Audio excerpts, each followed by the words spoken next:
somebody who could come in and We know how to clean up the streets. I mean, Gavin Newsom cleaned up the streets of San Francisco when Xi Jinping showed up. I mean, it's just an act of the will. They don't want to do it.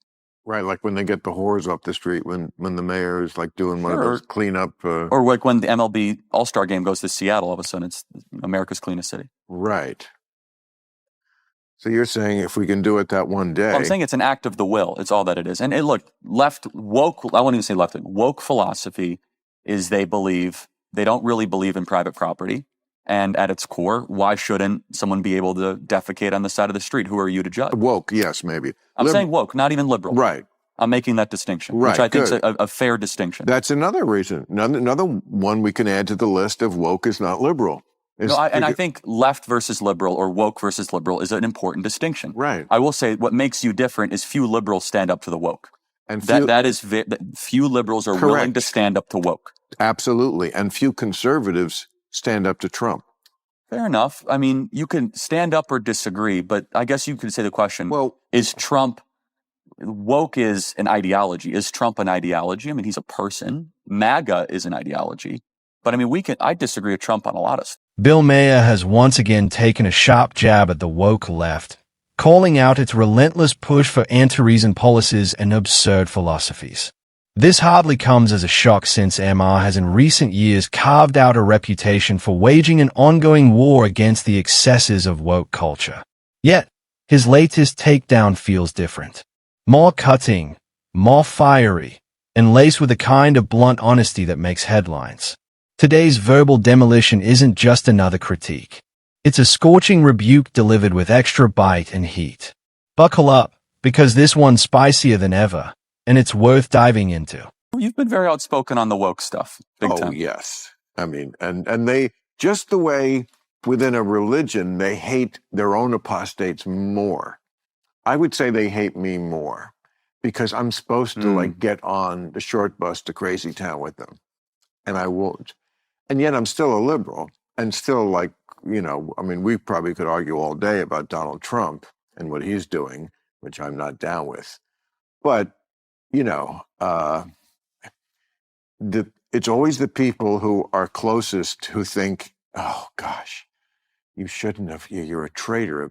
I love that Bill Maher calls the woke left crazy town because honestly, that's exactly what it is, an upside-down carnival of absurdity.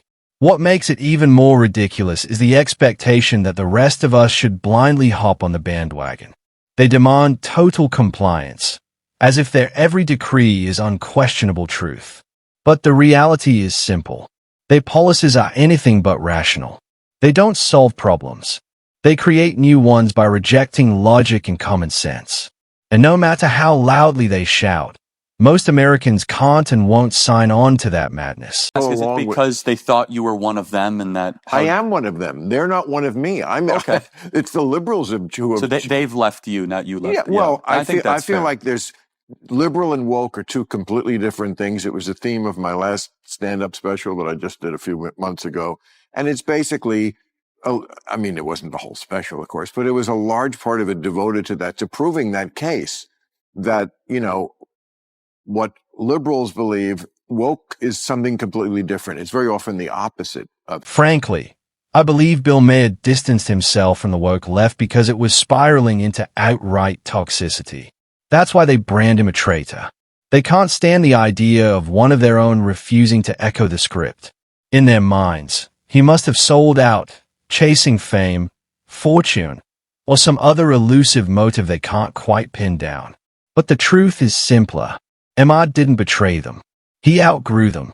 He walked away from a movement that abandoned reason long before he abandoned it. And that's what really stings. The rejection came from him.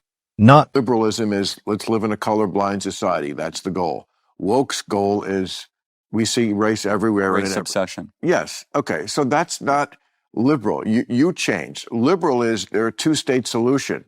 Woke is river to the sea. Okay. So just don't take my word and say you're that. You took this and took it to. You got off the F train, you fell asleep, and you got off at 20 stops too far, and don't blame me. Maher shines a spotlight on the glaring dichotomy between classic liberalism and the new woke ideology. And frankly, he makes sense. Now, let's be clear here on this channel. We don't align with everything Maher stands for, but at least we can tolerate him. And that's exactly what liberalism at its core has always been about. The freedom to disagree without being cancelled. Woke, on the other hand, demands absolute conformity. Step even slightly out of line and you're not just criticized, you're cancelled, shamed, and punished. That's the difference. And Maher isn't afraid to point it out. No. Or smoke pot. No. And you're married and super Christian. We're going to get along great. You know, this is going to just be perfect. But can I just ask you, because I want to find out a lot about you, because you're obviously a super bright guy, but you do think that I have the right to live completely opposite than you do. I think you can get as drunk as you'd like. And you're that kind of an American, right? You're not forcing your opinions as. I'm not here to say you can't. What are you talking about? Say whatever you want about Bill Maher and Charlie, but one thing you can't accuse them of is shutting down opposing voices. Unlike the woke crowd that silences dissent, these men actually welcome it. They hold strong, often controversial opinions, yet they don't shove them down anyone's throat. Instead, they create space for debate where different perspectives can clash and coexist.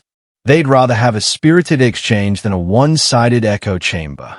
And that's rare these days. Agree or disagree with them. You know, you'll at least be heard.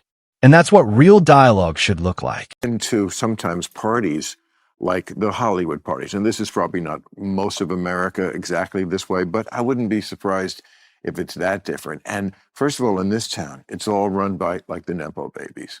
The Nepo babies, the trust fund kids, is all these little 22-year-old The J.B. Pritzker types. Well, I'm kidding. No, I'm sure. I know who you mean. The governor of Illinois. He inherited the Hyatt. Oh, fortune, sure. You know, well, Nepo baby. We invented Nepo baby out here. Okay, but yes, it's everywhere. It shouldn't shock anyone that many of the loudest woke policies in America are being pushed by Hollywood's so-called Nepo babies. Now, this isn't necessarily to dismiss their talent. Some of them may very well be skilled at what they do. But let's be honest, they're not where they are purely because of hard work. They were born into privilege, raised with every advantage, and shielded from the daily struggles of the average American. From the moment they could walk, their last names opened doors, and their celebrity parents insulated them from harsh realities most people face.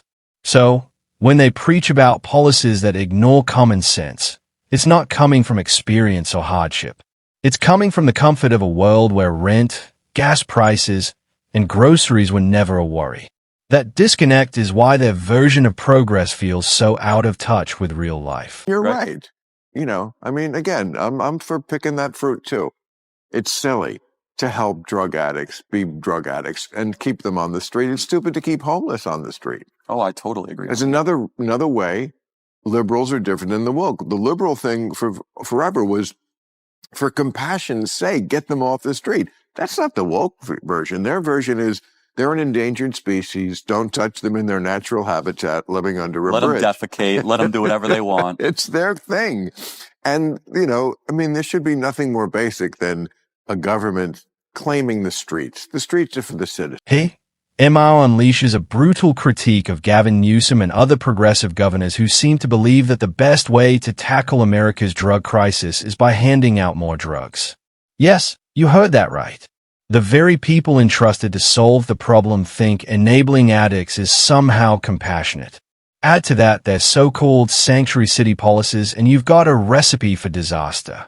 Just take a walk through the major streets of California today. What you'll see is nothing short of heartbreaking and infuriating. Once thriving neighborhoods have become open-air drug dens with addicts slumped on sidewalks and homeless encampments stretching for blocks.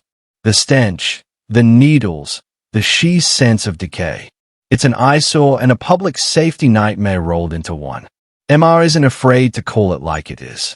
These policies aren't saving lives, they're destroying cities. Why are these things, maybe you can answer that, why are these kind of things so difficult? You think, such common sense, build a barracks.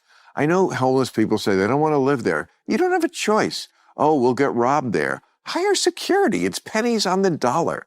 Why is it so difficult? I feel like with no real knowledge of this field, could do it. Could just, if I had people who would carry out I would say, okay, get me specs. I want to see where a place we could build it. I want to see what the barracks looks like. I want to see who works there. Is it really in the toilets? What? You're living on the streets. The harsh reality is that you don't get much of a choice in how the government decides to intervene. But let's be clear, the streets are not residences. And no matter how advocates try to spin it, they should never be treated as such. Life on the pavement isn't dignified. It isn't sustainable. And it certainly isn't safe. That's why the ultimate goal must be to get people off the streets, not enable them to remain there indefinitely.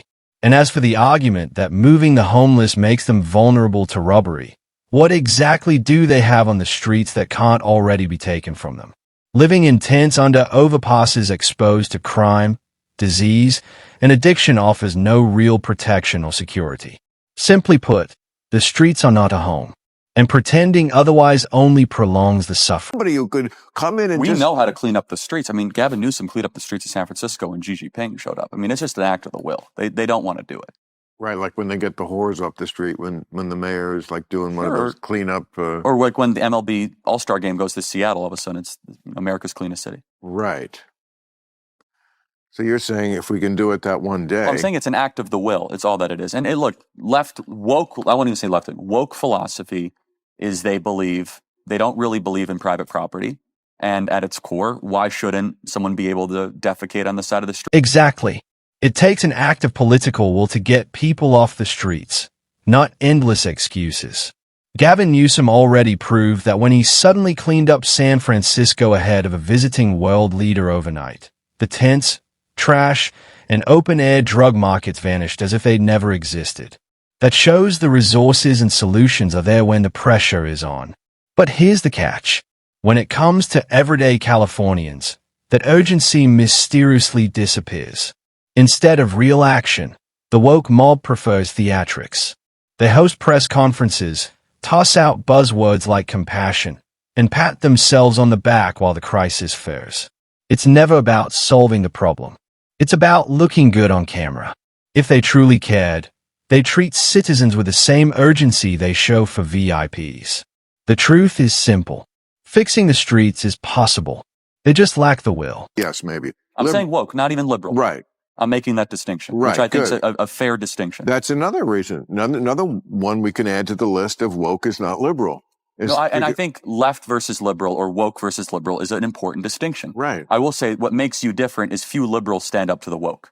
And few liberals are willing to stand up to woke. Absolutely. And few conservatives stand up to Trump. Fair enough. I mean, you can stand up or disagree, but I guess you could say the question, is Trump, woke is an ideology. Is Trump an ideology? I mean, he's a person. MAGA is an ideology. But I mean, I disagree with Trump on a lot.